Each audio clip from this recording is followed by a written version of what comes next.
It's hard to believe that 50 years have passed since Blazing Saddles burst onto theater screens, but it is true. I'm Leonard Maltin, and I'm happy to welcome you to this Fathom event screening of one of the funniest movies ever made. I'll never forget seeing this picture for the first time at a press screening in Manhattan.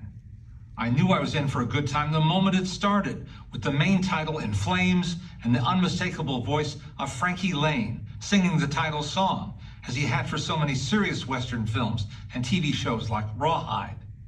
It was a sign that there was nothing sacred to director Mel Brooks, who wrote the screenplay in collaboration with 4 other guys, including author Andrew Bergman and comedian Richard Pryor.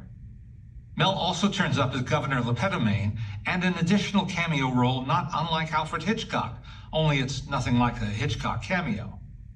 This was Brooks' 3rd feature film as director, and since his first 2 weren't exactly box office blockbusters, though The Producers and The 12 Chairs are good movies, no one I know had high hopes for this one until they saw it. Cleavon Little was little known except on Broadway.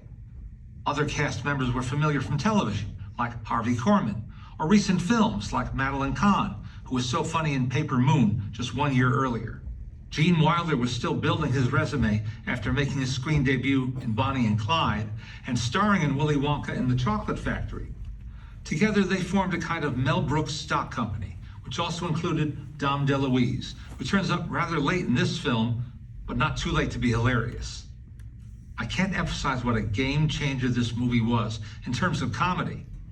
It was rude, impolite, definitely from a period before the term politically correct came into usage. Mel Brooks has said that he doubts he could make the same movie today, which is why it's so great that he did what he did when he did it. Although the studio executives warned him to lose the campfire scene with its vivid sound effects, he kept it in for its first audience previews, and the rest is history. Flatulence has never been funnier.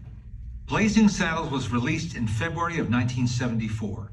And by the end of that same year, audiences were treated to Young Frankenstein. I can't think of another filmmaker who could lay claim to a 1-2 punch like that, let alone one who also appeared on screen speaking Yiddish. Blazing Saddles has so many laughs it's hard to keep count, and also pointless. Funny is funny.